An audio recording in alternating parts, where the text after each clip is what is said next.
Hey guys, welcome back to Steel City Sports. So today I'm going to be ranking every NFL team from 32 to 1. My criteria is very simple. The team I have at number 1 is the team I think most likely to win the Super Bowl, and all the way down to 32, obviously the team I think is least likely to win the Super Bowl. So that's a very simple criteria for how I'm ranking these teams going into 2024. This is going to be a long video, so get strapped in here, grab a snack, get ready. I'm going to try to make this as quick as I can, but if you've listened to me before, that anytime I say that, it turns out to be a long video. We have a lot to talk about here, and I've already made a lot of these points because we've talked about, I try to talk about every team in the offseason, and so some of these points might sound like a broken record, but I want to have my take on every team in one specific video going into this year, and I'll be referencing these predictions. So let's get right into the video now. So starting off at 32, the worst team in the NFL for the 2024 season, I think, is by far the New England Patriots. For me, wasn't even close. When I sat down to write this list, I knew exactly which team was going to be last, and it was going to be the Patriots. I basically hate everything about what they've done this offseason. Outside of drafting Drake May, but around Drake May, there's basically nothing to work with this team. They lost their best player, Matthew Judon. He's gone. They lost their only productive offensive lineman in Brown to Cincinnati. And this is easily the worst wide receiver core in the National Football League. To pair that with a terrible quarterback situation with a 31-year-old Jacoby Brissett, who, when I ranked the quarterbacks, I ranked Jacoby Brissett as the worst starter going into this year. Not that I don't like Jacoby Brissett, but it's clear he's not a starter. He's a good backup. So going into the year with a backup as your starting QB, that's a mess.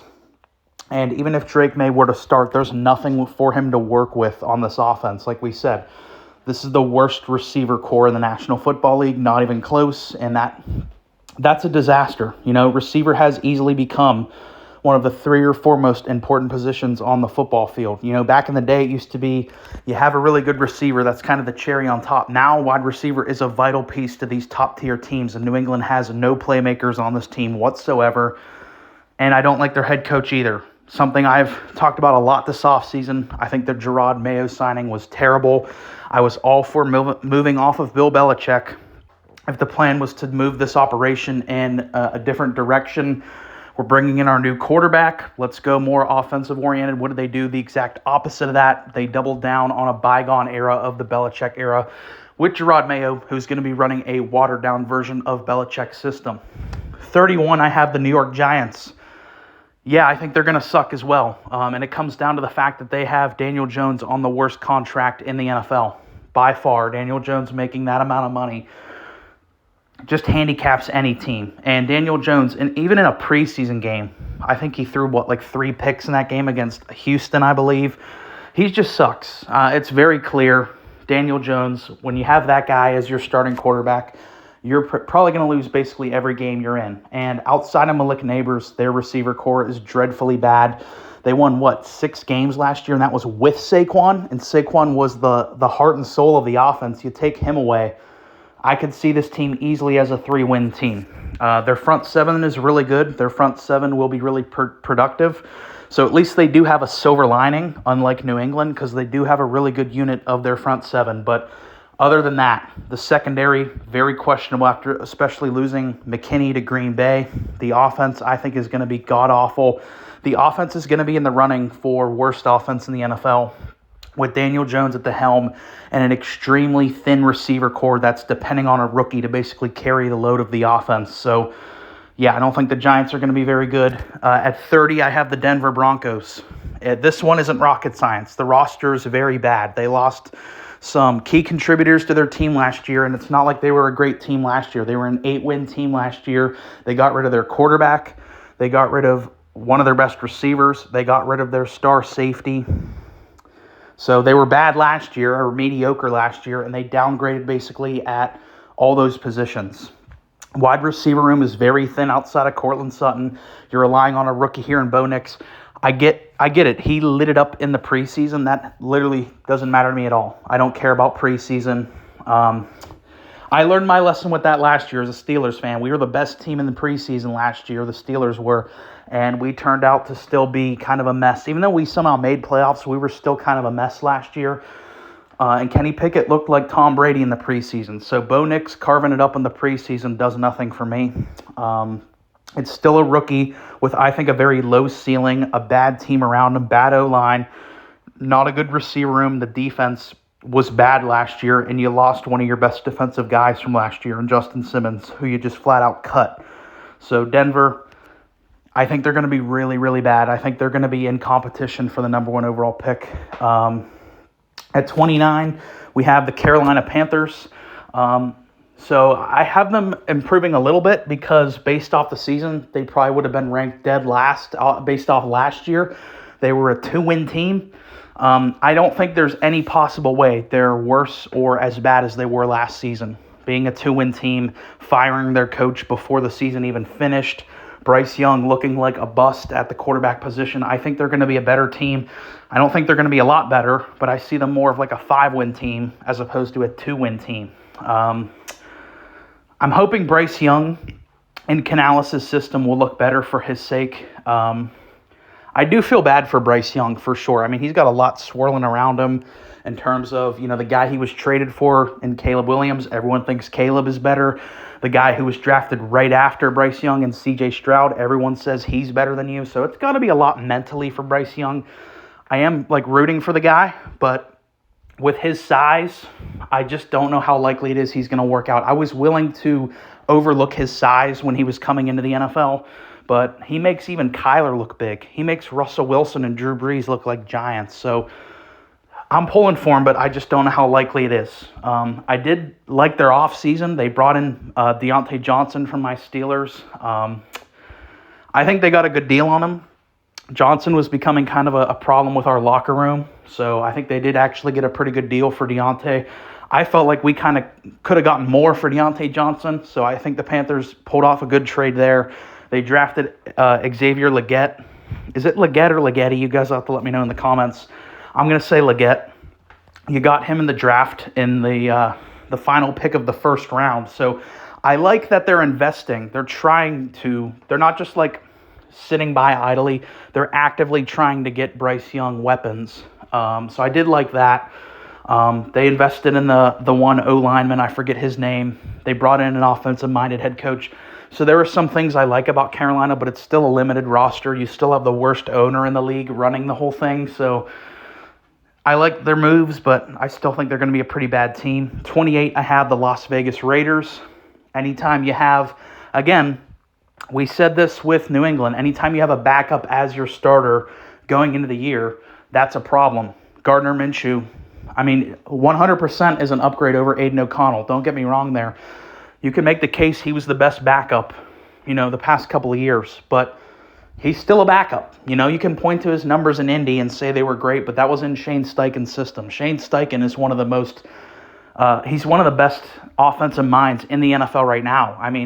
Look at what Jalen Hurts did with Shane Steichen. He was an MVP candidate and went to a Super Bowl. So that's a common thing with Shane Steichen's system is he usually gets the best out of his players. So with Gardner Minshew thriving in Indy, not really a big surprise. But to think that he's going to be able to replicate that in Vegas, I think is kind of naive and kind of overlooking the fact that he's not going to have anywhere near the level of scheme and play calling around him. So I don't really have any expectations for Gardner Minshew. There are players I like on this team, of course. Devontae is one of my favorites. Max Crosby, Christian Wilkins, they stole from Miami, but it just kind of feels like a hodgepodge of guys thrown together. They don't really feel like they have a clear direction. And Antonio Pierce, to me, kind of feels more like an impulse hire because the guys in the locker room like him. That's cool, but you're going to literally be at a disadvantage in every divisional matchup you play. Look at the other coaches in this division: Sean Payton, Andy Reid, and Jim Harbaugh. You're automatically at a coaching disadvantage in all of those games. And I like Antonio Pierce. I just don't know what he brings from a scheme perspective. I think he's a great motivator. And he had a lot of success last year after taking over as the interim. He had a winning record, but we've seen that trend kind of happen in the NFL where an interim takes over and the team has kind of new life. We'll see what he does this year. I don't know how it's going to play out. He does feel like a Raiders hire. He kind of embodies that old school Raiders culture. But again, I just don't know if that's a winning recipe in 2024. I was wrong about Dan Campbell, so I could be wrong about Antonio Pierce. 27, I have the Tennessee Titans. A team that I definitely wanted to put a lot higher because for a lot of the offseason, I was considering the Titans my, kind of the under-the-radar team that could sneak into the playoffs because I really liked their offseason. I think the Titans had one of the best offseasons in terms of they just added a bunch of really good veteran players with L'Jarius Sneed, arguably a top 5 corner in the National Football League. Tony Pollard, who disappointed as a number 1, but he still rushed for over 1,000 yards last year and is going to be in a committee with Tyjae Spears. You added Calvin Ridley, another guy who just had 1,000 yards last year, very underrated signing there.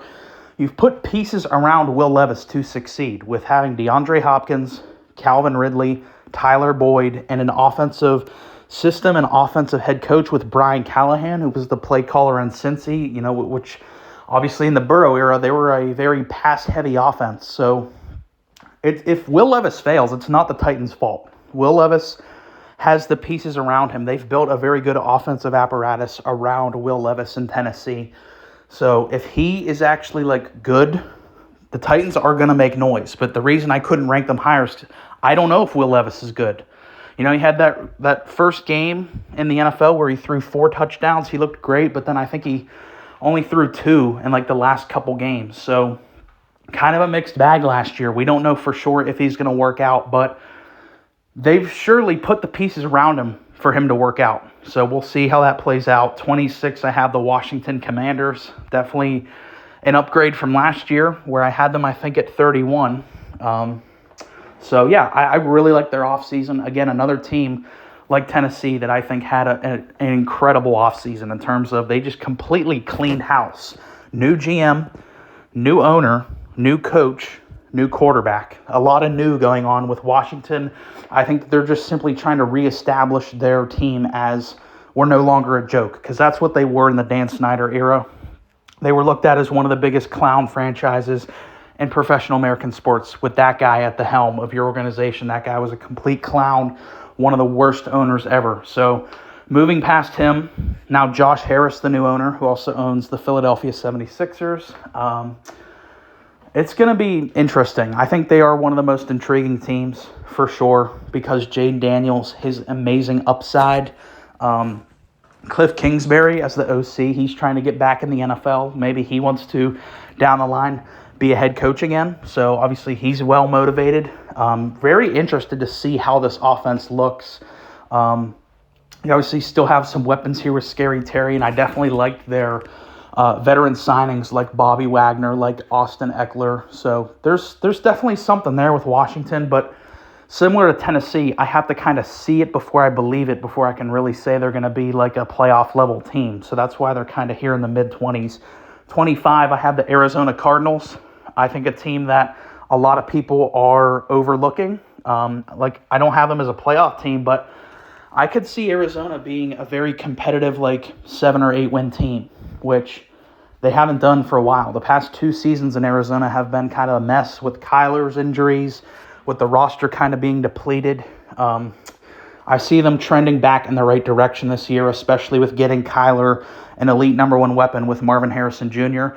And people, I don't know how this happened, but people, I do know because he got hurt, but people just so quickly forgot how good Kyler Murray was those couple of years before the injury. When he had DeAndre Hopkins, he was considered an elite quarterback. I think he was easily regarded as a top 10 quarterback in the NFL, yet people kind of forgot about him because of the injury, and I think he's going to remind a lot of people why people did look at him as an elite guy.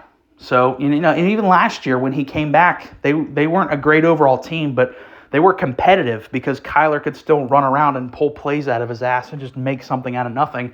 And now you give him a generational receiver talent with Marvin Harrison Jr.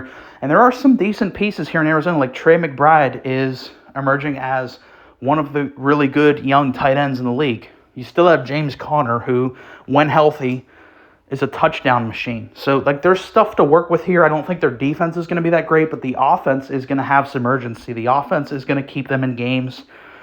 So, Arizona's one to watch. Don't have them as a playoff team, but they're going to be very competitive. 24, the Minnesota Vikings. Massive downgrade at quarterback. I hated that. They also lost Danielle Hunter, who put up 16 and a half sacks last year, and replaced him with Grenard, who I just, how can you fill the shoes of Danielle Hunter? I think Danielle Hunter is one of the most underrated players in the National Football League. So losing Kirk and Hunter, big deal. Really knocked the Vikings down for me, even though they have a really good, they have an incredible setup for Sam Darnold, who's been named the starter, obviously, with McCarthy being injured for the whole year. You couldn't ask for a better offensive setup than in Minnesota. You have Justin Jefferson. A lot of people still regard him as the best receiver in the league. You have Jordan Addison, who almost cracked 1,000 yards as a rookie. You have Aaron Jones, I still think a top 10 running back. You have a good offensive line. You have TJ Hawkinson, when he gets back, should still be pretty good. And you have an elite head coach in Kevin O'Connell, who's offensive-minded. So there's a lot here for Sam Darnold to work with. My only problem, and why I can't see Minnesota as a playoff team, is it's Sam Darnold. Sam Darnold has gone a bunch of places in his career, and the one constant has been his decision-making is just, that's his fatal flaw. It's not like he's lacking of talent. It's not like he's a bad athlete. It's just, there's something about the way he views the game, plays the game, that is structurally flawed in terms of he wants to play hero ball. It's like what happened with Carson Wentz. Like, Carson Wentz had all the talent in the world, but he just had that gunslinger mentality where he was like, I'm going to let it rip. Like, we're going to win and we're going to ride or die by me. And that's what Sam Darnold has, and that's why he's kind of failed everywhere he's gone. So you can put all this sweet stuff around him, great weapons, great coach, but at the end of the day, if he's still making these reckless decisions, how am I to believe it's going to be anything different? I mean, Carolina, just look at Carolina. He had DJ Moore and Christian McCaffrey. Those guys aren't any scrubs, so I just don't know with Minnesota. 23, Seattle. I like Seattle's roster for sure, but this goes into a narrative I've talked about before. You're just so limited with Geno Smith as your guy because he's not like going to cost you any games or anything. Like, he's a good average mid-of-the-pack starting quarterback, but his ceiling is so low. He's not going to do anything wow or off-script to really play-make, get out of the pocket, like change the game. He's very on-script. So if the scheme's right, the play calling for that game is right, Geno Smith is good. But if disaster happens and their line kind of falls apart, and they had a really bad offensive line in terms of their grading last year, and that's why Geno Smith didn't look as good in 2023 as he did in 2022, because their offensive line wasn't as good, and he's a guy that needs a stable O-line. He's not like a Kyler or a Jalen who can get out of the pocket, pull a play out of their ass. So you got that. That's why they're lower, because outside of him, I think this is an incredible roster. I mean, I would love them to develop a pass rusher. We'll see if the kid from Texas, Byron Murphy, can become that. But outside of like pass rush and limitations with Geno, this is an incredible roster. You got a great running back, Kenneth Walker. You have one of the top receiving trios in the league with Lockett, Metcalf, Jackson Smith, and Jigba. And I love the secondary as well with those two great corners, Witherspoon and Woolen. There's a lot to like in Seattle. I even like their new head coach, even though he's a defensive-minded guy. Is very impressive. He's loved by the Harbaughs. A lot of interesting stuff going on with Seattle. I just think that they're a limited team because Geno. That's what it comes down to. 22, I have the New Orleans Saints. The Saints are a team I'd be willing to listen if you want to say they should be a little higher, because the interesting thing for me with the Saints is they were a 9-win team last year and their offense sucked. So they brought in a really good offensive coordinator, Kubiak's kid, who's going to be running the 49ers, who's going to be running the Shanahan style of offense with the Saints, which is obviously a very pro quarterback, quarterback-friendly level or style of offense. So them running that, I mean, I think it's kind of impossible to envision the Saints offense is like it was last year, even worse. So if they were a 9-win team last year with a shitty offense. Now you give them like an actually good offense to go with a pretty good defense. You could talk me into the Saints being good. I just have two problems. Those two problems are Dennis Allen and Derek Carr, which happen to be the two most important people on the Saints, the head coach and the quarterback. I like Dennis Allen as a defensive mind. He doesn't do anything for me as a head coach. Derek Carr, dreadfully bad last year, specifically in the clutch, and I think he is actually the NFL stat patter. I know that that's an NBA term, but Derek Carr is that because they're always trailing late game. They're always going to throw, so his numbers look good. But it's like, yeah, if you're down, whatever. If you're down, 2 touchdowns in the fourth, of course you're going to still be throwing the ball then. It's going to make his numbers look better. I really do think Derek Carr is the NFL stat patter, and he's just terrible in big games or clutch time moments. 21, this might piss some people off because we have our first team here that was a playoff team last year, and that's the Cleveland Browns, a team that I've talked about a lot on this channel. As a Steelers fan, obviously they're a division rival, so yeah, I've talked a lot about the Browns on here, but I don't really see how this is a controversial take. I just don't think Cleveland's going to be that good, and the number one reason is Deshaun. And I get it, they were an 11-win team last year, but they started 5 different quarterbacks. Like, that has never happened in the history of the league. People don't understand how, unprecedented and how weird the 2023 Browns were. To be an 11-win team and making the playoffs, but having so much uncertainty and instability at the most important position. It's not a repeatable recipe. And we know, we have proof Deshaun is not a good player anymore. That's simply, if you ever think Deshaun's going to be what he was in Houston, I just think you're naive. I don't think he's ever going to get back to that level. He's just not a good player. He actively brings down this team because he's just not a good player anymore. And we don't know the status of Nick Chubb. He was, if Nick Chubb was 100% fully healthy, ready to go, I'd be willing to call them a playoff team because that's how good Nick Chubb was before his injury. But he's not even ready to go now. You're going to be relying on Jerome Ford, who I don't think's that good. And there are things to like with Cleveland. Their defense was really good last year, even though it got exposed by the Texans in the playoff game. So, what if that just kind of carries over to the regular season to pair that with the quarterback sucks? I don't see how Cleveland can be very good. That's just kind of me. Maybe I'm putting too much stock in that. Maybe their team is just outside of QB too talented to miss playoffs. I could be wrong on that, but I just don't see it. Number 20, I have another controversial placement, I think, because a lot of people are picking this team to be a playoff team. I don't see it. That's the New York Jets. I put out a video about a month ago, top 5 reasons why the Jets are going to fail this year. So if you've seen that, you already know my problems with the Jets. If you haven't seen that, I'll give you kind of the quick version of it. I don't like their coaches, their head coach, and their offensive play caller. I don't think are very good at their jobs. Robert Saleh, good defensive mind, but he doesn't even call defensive plays. I don't think he's a great leader of men.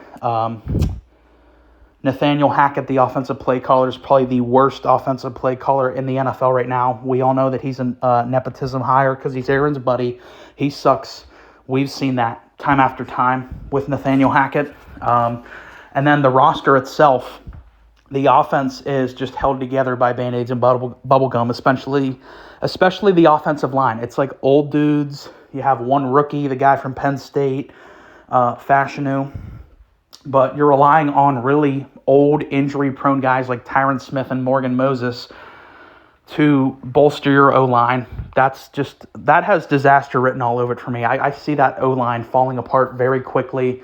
And obviously my number one problem with the team is Aaron Rodgers, who last time we saw Aaron play in Green Bay in the 2022 season wasn't good.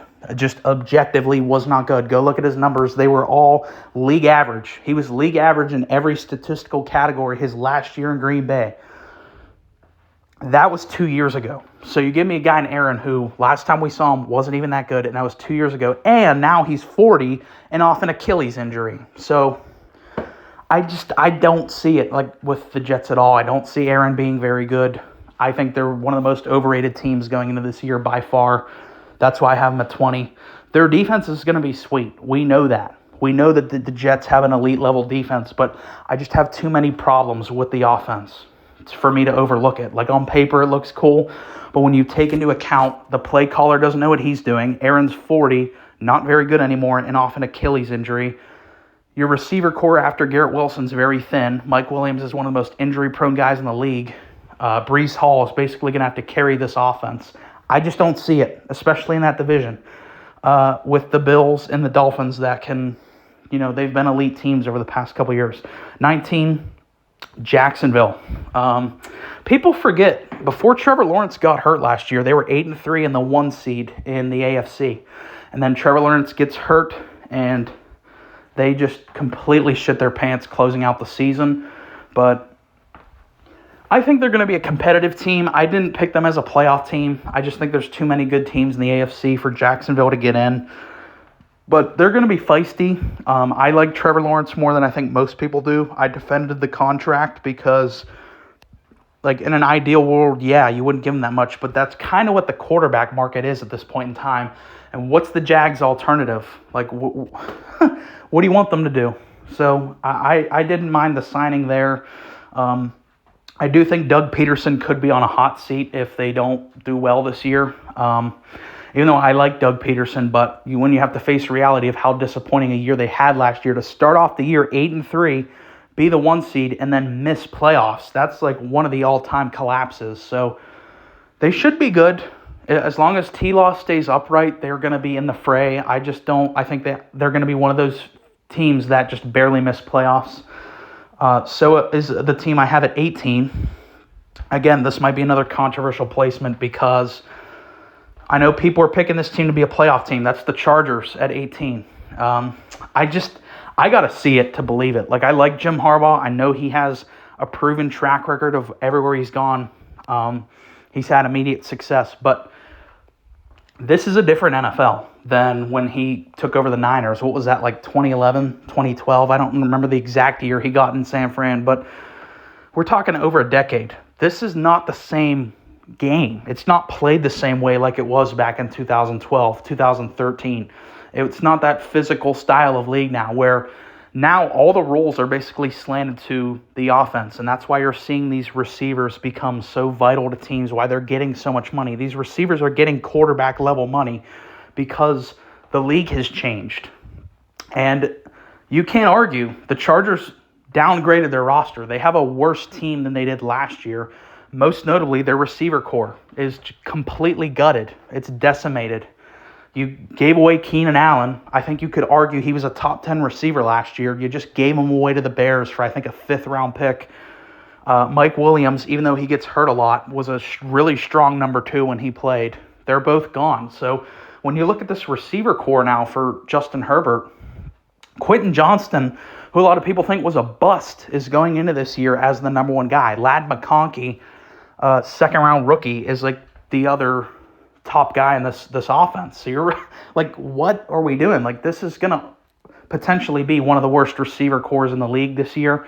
And I know that they're going to be running more of a old school type offense, more run heavy, but I don't know how successful that's going to be in 2024. Like, it paid off for Harbaugh with the Niners back in 2012 or whatever, but that's not, like I said, that's not what wins football games in 2024. So I'm really interested to see the Chargers.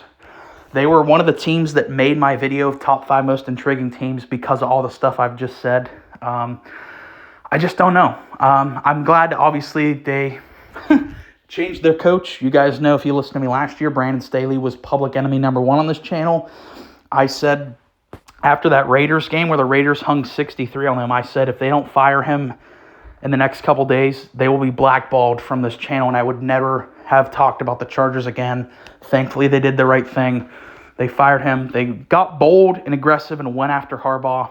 But I have to see it with Harbaugh. Like, it's hard to doubt him, but it's like when you look at the moves he's made to move off those receivers and prioritizing these injury-prone defensive guys like Bosa, one of the most injury-prone players in the league. Derwin James is in that same category, and I like Khalil Mack a lot, but he's going to be 35 this year. So we'll see. They're a team that I'm really interested in. 17. Going to be another big controversial one is the Dallas Cowboys. Another team that I made a video, top 5 reasons why I don't see them as a playoff team. It's Dak's worst offensive line. It's his worst running core by far. You could make an argument that this is the worst running back room in the NFL right now, and I've said this stat a million times on the channel, but I'm going to continue to say it. Anytime Dak doesn't get 100 yards from his run game, he wins about 30% of his games. So you're going to tell me a running back room of washed Zeke, washed Dalvin Cook, and Rico Dowdle is going to be a productive unit?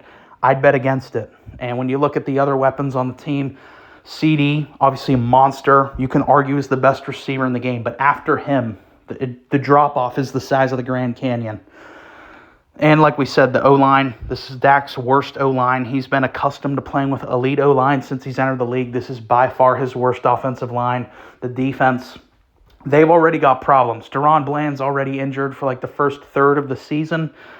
And I think Trevon Diggs is an extremely overrated player. Like, he's a flashy player. He's fun. He gets the big picks. But in coverage and man-to-man coverage, not a very great player. You know, he gets burnt a lot in man-to-man. So does DaRon Bland. They were going at DaRon Bland in that Packers playoffs game last year. I just don't know. I have too many question marks. I don't love Dallas. I could see them as like an 8-win team. I think that's really where they're going to finish. At 16, I have the Tampa Bay Buccaneers. They made the playoffs last year. They actually won a playoff game last year, and they still have a really good roster. I still like the team that they've built around Baker. It's still kind of that core of the Super Bowl team with the two great receivers. You still have good players on that defense. I really like Todd Bowles. He's won me over, especially last year. Basically coaching for his job and led them to a playoff berth and a playoff victory. I think there's a lot to like with Tampa. They have a very well-rounded roster. They have good players all over this team. And they're definitely going to be threatening to win that division again. I think it's going to come down to them in Atlanta. I've now changed my pick because I initially did have the Buccaneers repeating as division champs. However, we're going to talk about Atlanta in a little bit. I really loved those acquisitions of Judon and Simmons for Atlanta, and I think it puts their defense in a different stratosphere of a category. So I had to change my pick to the Falcons for the NFC South. But Tampa's going to be right there. It's still a good team. Baker's playing the best football of his career. There's a lot to like. 15, my team, the Pittsburgh Steelers. I obviously could spend an hour talking about the Steelers. If you want to get all my thoughts on the Steelers, I put out an entire season prediction breakdown of our schedule a couple days ago. You can easily find that on the channel if you want to hear all my thoughts, but I'll give you the quickest version I can. We won 10 games last year with the worst quarterback situation in the league. Not the worst, but one of the worst. Between the pairing of Kenny Pickett, Mason Rudolph, and Mitch Trubisky, we were still a 10-win team. So for me, there's no way our offense is worse this year than it was last year because we bring in a competent play caller. Matt Canada was a fucking idiot, who is our play caller last year and the years prior. He was a fucking moron. He's gone now. We brought in an actual offensive coordinator, Arthur Smith, who we've seen have proven success in Tennessee. You got him, you got Russ, and even though I know Russ, everyone says he's washed, I have been a big criticizer of Russ on this channel before he was a Steeler. And I will continue to be a big criticizer of him if he sucks in Pittsburgh. I'm not gonna give him a pass because he's rocking the black and gold. If Russ sucks this year, I'm gonna be one of the biggest critics of him. So don't worry about that. That bias isn't gonna be a thing. But when I look at what he did last year, 26 touchdowns, I think in a worse offensive system in Denver last year than he's going to have here in Pittsburgh this year, it's hard for me to look at how they still won 10 games last year and then think our offense should be better. Our O-line should be improved. We dumped a lot of high-end draft capital into that. Najee Harris, I think, is going to have a really good year. He's playing for his contract. He's going to be behind an improved O-line with an offensive coordinator in Arthur Smith that prioritizes running the ball. So I like that. Pickens is an emerging superstar. We start using Freiermuth again. I think he had like 800 yards his rookie year, and then Matt Canada, the genius, said, let's just not use him in the offense. So hopefully Arthur Smith starts using him again as a real vertical threat. You got Pickens, you got the run game. And then the defense has a chance to be a top 5 defense without a shadow of a doubt. So many playmakers on this defense. TJ Watt, by far the best defensive player in the game. Cam Hayward just re-upped. People forget Cam Hayward was basically hurt like the whole season last year. When he's fully healthy, he's easily a guy who could get 10 sacks, like with his eyes closed. So you got him back. You got Patrick Queen. We stole him from Baltimore. Has flashes of being a superstar. Minkah, another guy who was hurt for a large chunk of last year. And again, we still won 10 games. They're all going to be back. Joey Porter Jr., even Dante Jackson, who we got for Deontay. Didn't love it at first, but I'm starting to come around on it with the reports from camp. He's done really well. I'm really high on the defense. And like I said, I can't see the offense being worse than it was last year. I think the Steelers are like a 10-win team, squeak into the wild card spot. 14, I have the Indianapolis Colts. A team that has really grown on me over the past couple of weeks.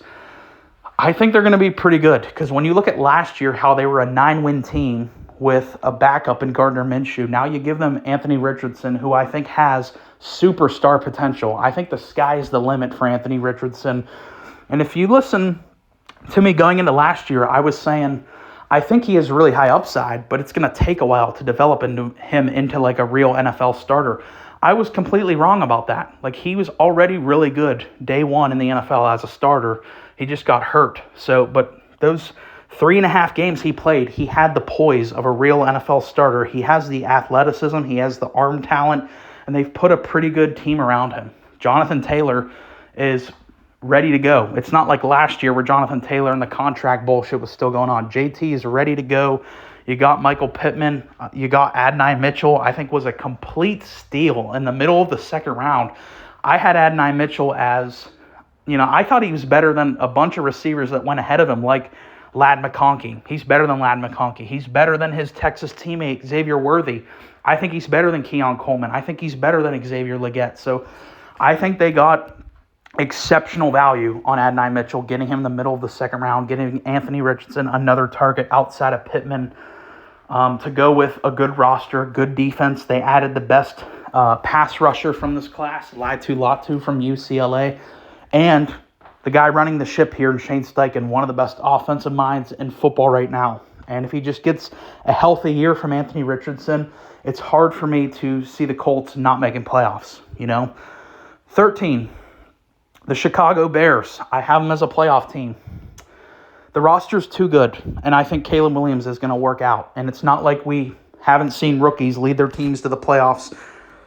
We just saw it last year with C.J. Stroud, and I think Caleb has a better team this year than Stroud had last year. And especially his receiver core is off the chain. I mean, DJ Moore, Keenan Allen, and Rome Odunze, that is like arguably the best trio in the league. That is insane to go with an emerging O-line, a good tight end, Cole Kmet, good running back, DeAndre Swift. Like, this offense is going to be sweet to go with an elite defense because after the Montez Sweat trade last year, the defense was really good. So as long as Caleb hits, and I think he 100% is going to hit, how do you not see the Bears as a playoff team? They have too many good players. It's that simple. And even if Caleb is just like 80% of what C.J. Stroud was last year, they're going to be good. And there's a chance Caleb is better this year than what Stroud was last year. So watch out for the Bears. I think they're going to be really good. Number 12, I have the Miami Dolphins. They're a team I have right on the edge of a playoff team. I think they're going to either be the last team to squeak in as a wild card, like my Steelers. I kind of view them in that same range as like a 10-win team, or they're going to be one of the few teams to just barely miss out on the wild card spot. I have them like right on that edge of a playoff team in the AFC. I hated their offseason. I thought their offseason was terrible. They had a lackluster draft. They let their homegrown talent of Christian Wilkins, a sack monster, just walk for nothing to Vegas. Like, who the fuck does that? That's what joke franchises do. So that was terrible. They let Vic Fangio, their elite defensive coordinator, just walk. Like, he was still under contract for multiple years with the Dolphins, and he was like, I'd rather coach for Philly. And they're like, okay, go ahead. Like, what the hell is going on there? I don't like that. But all that being said, they still have one of the most high-powered offenses in the league. In an offensive league, that's a winning recipe, at least for the regular season. Tua has a lot of critics, a lot of haters. I think he's pretty good. He wins a lot of regular season games. We've yet to see it in the playoffs. I'm not going to defend him for that playoff performance. Tua was fucking terrible in that playoff game against the Chiefs. But we're strictly talking about winning regular season games to get to the playoffs. I think Miami is going to be a pretty good team. Like I said, around that 10-win mark. Number 11, we have the Atlanta Falcons. I have them winning the NFC South. There's a lot to like in Atlanta. They had some of the worst quarterback play in the NFL last year with Desmond Ridder, who I don't even think is an NFL player. He just got cut by the Cardinals, hasn't been signed. I don't even think Desmond Ridder is a NFL guy, even as a backup, and yet he was the starter for Atlanta last year. So now you give them Kirk Cousins, even though he's off the injury. Kirk Cousins was playing the best football of his career the past 2 years in Minnesota. So if you're just getting 70 to 80% of what Kirk Cousins was the last 2 years with the Vikings, that's such an astronomical upgrade over what Desmond Ridder has been. Plus, this O-line is better than what the Vikings have had. They were the 4th graded offensive line last year from PFF. Their O-line's elite. They got elite playmakers. Bijan Robinson, a lot of people think he's going to take a massive step. Drake London as well. Kyle Pitts. They even signed Darnell Mooney as well, who I think can be really good number 2 receiver in this offense. There's a lot to like. And then that's not even mentioning their defense. I think they're going to have the best secondary in the NFL this year with A.J. Terrell, Jesse Bates, and Justin Simmons. That is a lethal combination of secondary talent. And they also addressed their number 1 issue for me, which was, outside of quarterback, obviously, which was pass rush. They went out and got Matt Judon. Matt Judon was a production machine. He was a sack monster with the New England Patriots. So you're getting that guy. I know he's a little older, but for this year, he should be still really good, especially with Raheem Morris, who one of the better defensive minds in the league. He knows his stuff. He gets the best out of his players. So I think Atlanta's going to be pretty good. They should win their division. Now we're getting into the top 10. And I did do a power rankings, I want to say maybe a month ago, a couple weeks back. So my top 10 has changed a lot since then. I have shifted teams around. Starting at 10, I have the Buffalo Bills. I still see them as an 11-win team. I think they're still going to win the AFC East, but I don't view the Bills as a surefire contender like I once did. It's pretty simple why. They completely downgraded their roster this off year. It felt to me like they just clearly took a step back. And if they weren't able to win the Super Bowl with those talented teams of 2020, 2021, 2022, even last year, if those teams weren't able to get it done, then how is this far less talented version of the Bills supposed to get it done? I don't see it. I still think they're good enough to win their division because Josh Allen is that good. He's a generational talent, but I don't think they have quite as high of a ceiling as they have in years prior. Maybe I'm wrong about that, but very questionable receiver core. They lost a lot of important guys on defense as well. I just don't know with the Bills, but Josh Allen is that good for them to still get in the top 10. Number 9 is the Cincinnati Bengals. So going into last year, they were the team I had at number 1. I had them at number 1, and it kind of just shows you how quickly things can change because they're kind of similar to Buffalo. I don't really view them as a strong contending team anymore. I think they're a playoff team for sure, a wild card team, but I don't think they have the upside they once did. This is not the team that went to the Super Bowl. I know it was only a couple years ago, but this is a drastically different roster. The defense is nowhere near as good. Jesse Bates is gone. He's gone on to become arguably the best safety in the NFL with the Falcons. So now your best remaining defensive player in Trey Hendrickson, he's requested a trade. He doesn't even want to be there. To pair that with Burrow's injury concerns, to pair that with T. Higgins requesting a trade twice this offseason, with Jamar Chase holding out right now, not even with the team. And they lost Joe Mixon. They lost their offensive play caller, Brian Callahan. So I'm listing all these negatives. You might say, why do you have them in the top 10 then if you're so negative against them? How can you doubt Burrow when he's healthy? Look at the history of Joe Burrow's career, 4 years in the NFL. 2 out of those 4 years, they went to the 3rd round or better. And I just, to me, they lock up Jamar, they're going to be able to win any game they're in because the Burrow-Chase connection is the best duo in the NFL outside of Mahomes and Kelsey. Those two guys alone can win you any given game. That's why I still have them in the top 10. Even though I don't view them as a great overall roster like I once did, like last year when I put them at 1, that duo is still so prolific. And Burrow, when healthy, is still, to me, easily a top 3 quarterback in the league. That, for me, is good enough to get in the top 10. Number 8, we have the Los Angeles Rams. There's just a lot going on in LA. There's a lot of really good offensive pieces. McVay is, to me, second to only Andy Reid in terms of head coaches in the league. You could argue, I would say after Reid, McVay is the best offensive mind. You have him. He's got so many toys on this offense. They've got a good O-line. Stafford, when upright, is easily top 10 QB in the league right now. You got 2 legit number 1 receivers with Puka and Cooper Kupp. And you have a touchdown monster at running back with Kyren Williams to go with an up-and-coming, good young defense. There's a lot to like with LA. And there was a point last year where they were like the hottest team in the league. They won like 5 straight. They almost beat the Ravens. And the Ravens were one of the most dominant teams last year. There's just a lot to like with LA. And as long as Stafford's healthy, but that kind of goes for any team. As long as every team's QB's healthy, that's all kind of relies on that. But the Rams, they just got a lot working in their favor. They've got a lot of good players. They're at 8. Number 7, I have the Green Bay Packers. They are, wow, the Packers. Just looking at last year, what I thought of them, I thought they were just, it's all Jordan Love, really, because I thought they were going to be like a mediocre team going forward, 8 or 9 win team. I saw Jordan Love kind of in the vein of just a slightly better Jimmy Garoppolo. That's how I really viewed Jordan Love. He blew me away last year. No one saw that coming. If you say that, I think you're a liar. Because he was prolific that second half of last year and actually winning a playoff game, beating the Dallas Cowboys, who had a top 5 defense last year.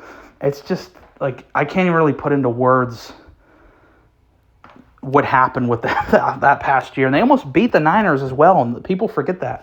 They almost beat the Niners. I think it came down to their inexperience. But here's the thing. The Packers paid Jordan Love because they think he's going to get better. And just based off of what we know about Jordan Love, how's he not going to be better? The trajectory for Jordan Love, the sky is the limit for that guy. Imagine if you get a 10 or 20% better version of Jordan Love from that second half of last year.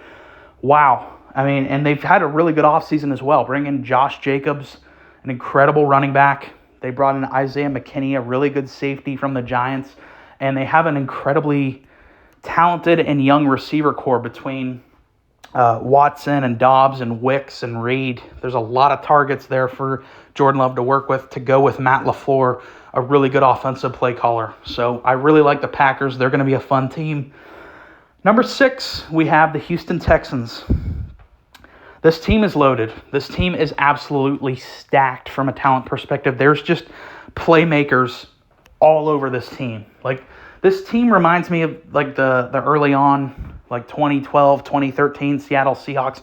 Not in terms of their construction. Obviously, they don't have that elite secondary. That's not what I'm talking about. I'm talking about in terms of the organization knew, hey, we have a legit stud here at quarterback. Let's just surround him with a shit ton of talent. And that's what the Seahawks did when they found Russ, and he was still on his rookie deal. That's what Houston has done with C.J. Stroud. What did they do this offseason?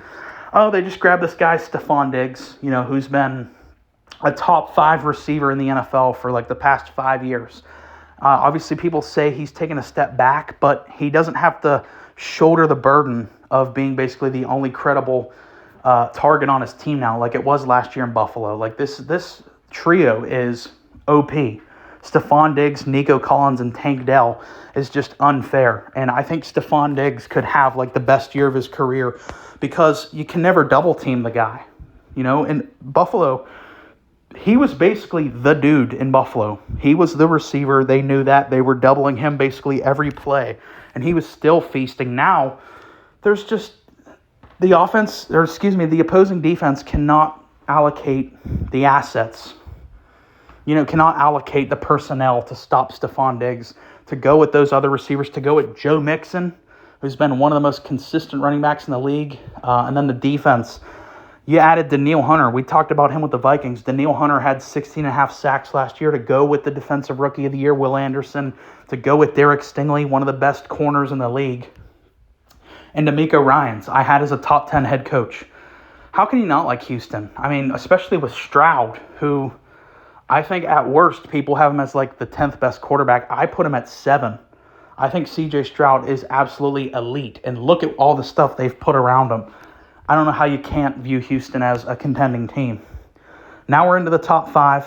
I want to try to get through these pretty quickly because we know these teams. We know why they're up here. Number 5, the Lions. They're just stacked. Unit by unit, player by player. They have one of the best rosters in the NFL right now. Stud quarterback, top 10 guy, and Jared Goff has really become that in terms of his efficiency and production. You have a top 5 wide receiver, Amon-Ra St. Brown. You have the best running back tandem in the NFL. You have arguably the best offensive line in the NFL. You have a top 5, arguably, pass rusher with Aiden Hutchinson. They aggressively addressed their secondary, getting Terrion Arnold in the draft. You could argue is the best corner in this class to go with Carlton Davis. They stole from Tampa. Tampa. And then I love their coaching staff as well. Dan Campbell, best motivator in the league. Ben Johnson, one of the best offensive play callers in the league. There's just too much to like for Detroit here. They are loaded. This is a stacked team. 4, we have the 49ers. Had a very chaotic offseason. I think they had the most chaotic, crazy camp of all the contending teams with the Ayuk holdout, with Trent Williams holding out. Even early on, people kind of forget McCaffrey held out for a little bit, but they quickly gave him a raise. Today, Trent Williams just got paid. A couple days ago, Brandon Ayuk got paid. So it's all been resolved. They got all their guys back for the upcoming year. Will there be rust? I don't know. It's hard for me to say if there's going to be rust or not. We have to see it before I can say anything. But we know what this roster is. I mean, this team has been a juggernaut for half a decade now. Ever since Shanahan got there and built up this team, they've been elite. They've been among the elite of the elite. So how would they not be super high on the list? I mean, they've been to 2 Super Bowls, I think 2 NFC title games. It's the 49ers. I don't think anyone's really surprised to have them this high. Number 3, I have the Philadelphia Eagles. People might think that is controversial, but I do have the Eagles as my pick to win the NFC. And it's not really that hard to figure out why. They have legitimately a Pro Bowl team on offense. Jalen Hurts, top 10 QB, arguably the best receiver tandem in the league with A.J. Brown and Devonta Smith. They have, even though Kelsey retired, this is still an elite offensive line. And, they also signed this guy named Saquon Barkley. That guy, like one of the most talented players in the league, just is now thrown into this team. And defensively, your biggest problem was your secondary, and they aggressively addressed their secondary in the draft with spending their first and second round picks on secondary with Quinyon Mitchell and Cooper DeJean. It's hard to think at least one of them won't hit, if not both. And you still have Darius Slay. My biggest worry, obviously, was the coaching stuff and the coordinators. But even though I have my problems with Sirianni, I don't think he's a good head coach. I think he's kind of an idiot. He doesn't really do a lot for me. But they have 2 rock-solid coordinators now with Vic Fangio and Kellen Moore as the coordinators. You can't even really put into words how big of an upgrade those guys are over the guys they had last year. So they're going to have real play callers now. They have a Pro Bowl roster. They're my pick for the NFC. Number 2, Baltimore Ravens. They were last year's 1 seed. They would be my pick this year if it wasn't for the guys I have at number 1. But yeah, Baltimore, stacked team.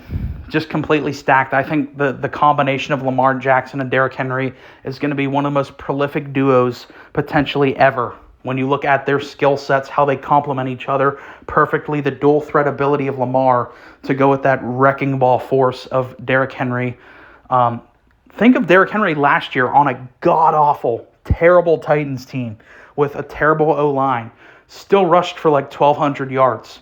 Now he doesn't have to shoulder the entire offensive load. The opposing team they can't stack the box to just go after Derrick Henry because now you have the reigning MVP Lamar. He's got credible receivers now with Zay Flowers and Bateman, and of course Andrews is back, the tight end. Derrick Henry could potentially have one of his best seasons of his career in the Baltimore system. To pair that with the MVP Lamar, who this offense is going to destroy people. I really do think that. I think Baltimore is going to be elite again, and they would be my pick if it weren't for who I have at number 1, which is the Kansas City Chiefs. I mean, even though I still have my issues with the Chiefs, and I've nitpicked them and had issues with the Chiefs for years now. I've went after their receiver room. I said it sucked. A couple years back, the 2022 season, their first year after Tyreek Hill, I was very critical of them. They won the Super Bowl. So I've learned my lesson. I learned my lesson with the Chiefs. Don't pick against them. They've won the last 2 Super Bowls. How can you pick against the Kansas City Chiefs right now? For me, I just can't do it. You have the best player in football. You have the best coach in football. Just trust the Chiefs. They are number 1 on my list. So, finally, this video is done. I don't know how long it's been. I'm sure it was a long one, but if you, for some reason, were one of the people that actually made it this far, I really do appreciate you listening to me ramble here. Please like and subscribe and let me know your list. You don't have to let me know all 32, but let me know who do you think are going to be some of the worst, some of the best teams. Thanks for watching. And please like and subscribe.